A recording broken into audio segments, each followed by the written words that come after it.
रामपुर के जंगलों में पक्षी के बस स्टैंड पर बहुत सारे पक्षी अपने यात्रा के लिए बैठे हुए थे।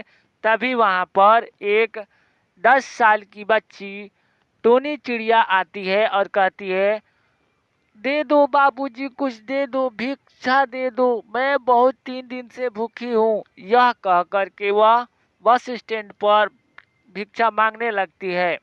यह देख करके कोई भी यात्री उसे पैसा नहीं देता है। फिर इसी तरह अगले दिन भी आती है और फिर वही बात कहती है कि दे दो, मुझे भिक्षा दे दीजिए, मैं 3 दिन से भूखा हूँ।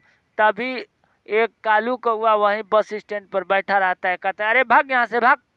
सो आ जाती है कहाँ कहाँ से, सुबह सुबह दिमाग खराब करके रख देती है। यह देख करके बंटी कबूतर वहीं पर बैठा हुआ था और वह सोच रहा था कि आखिर ये क्या कर रही, ये इसको कैसे लोग बोलते हैं। फिर यह देख करके वह चुप रहता है। फिर अगले दिन फिर उसी बस स्टैंड पर टूनी चिड़िया, छोटी सी बच्ची, भिक्षा मांगते हुए आती है और यह बंटी कबूतर से देखा नहीं जाता। वह कहती है कि बेटी, तुम रोज भिक्षा क्यों मांगती हो? आखिर तुम पढ़ने लिखने के युग में क्यों मांगती हो? कहीं पैसा बेच बेच करके और कुछ खा लेती हो, नशा पताई तो नहीं करती?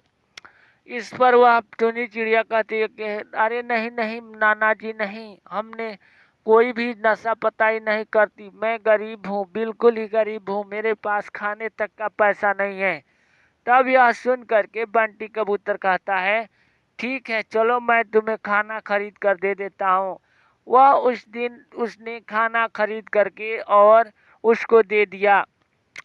फिर वह खाना लेकर धीरे धीरे आगे बढ़कर गायब हो जाती है। यह देख करके बंटी कबूतर चौंक जाता है। फिर सोचता है कि अरे यार, इसको तो मैंने खाना दिया और ये थोड़े ही दूर बाद वो कहाँ गायब हो गई। फिर उसने सोचा कि रुक जाओ, मैं इस पर शक करने लगा और यह इसके पीछे पीछे सोचा कि मैं उसको पता करूंगा। फिर अगले ही दिन वह फिर उसी बस स्टैंड पर पैसा मांगने के लिए आती है। तभी बंटी कबूतर फिर उसे खाना कीन करके दे देता है और कहता है कि देखो बच्ची, इस खाने को यहीं पर खाओ। तभी वह कहती है, अरे नहीं नहीं नाना जी, मैं यहाँ पर नहीं खाऊंगी, मैं ले जा करके अपने घर पर खा लूंगी। तब वह खाना लेकर के फिर जाने लगती है। तभी बंटी कबूतर उसके पीछे पीछे जाने लगता है और उसको देखने लगता है कि आखिरकार ये जाति कहाँ है। थोड़ी ही दूर जाने पर वो अचानक से गायब हो जाती है। यह देख करके बंटी कबूतर बहुत ही हैरान हो जाता है। फिर कहता है, चलो आज न तो कल सही, मैं किसी न किसी दिन पकड़ ही लूँगा। फिर उसने अगली सुबह फिर घर से खाना बनवा करके और उसी बस स्टैंड पर लेकर जाता है।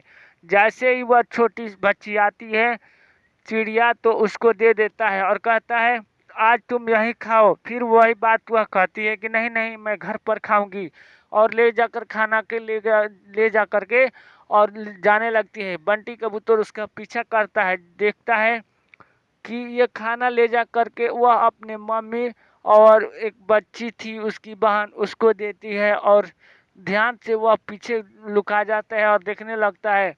वह उसकी मम्मी कहती है, अरे बच्ची, तुम ये क्या लाई हो और कहाँ से लेकर के आई हो? तुम बहुत ही मेहनत करती हो तभी तो यहाँ से लेकर के आती हो। यह देख करके बंटी कबूतर का दिमाग खुल जाता है और तब वह जा कर के सामने प्रस्तुत हो जाता है और कहता है, बच्चों, तुम लोग अब अपने स्कूल जाओ और अपने पढ़ाई करो, मैं सबका इलाज कर दूंगा। और यह कह करके सब लोग खुश हो जाते हैं और दोनों बच्चे पढ़ने के लिए चले जाते हैं। वीडियो को वॉच कीजिए। Thanks for watching this video.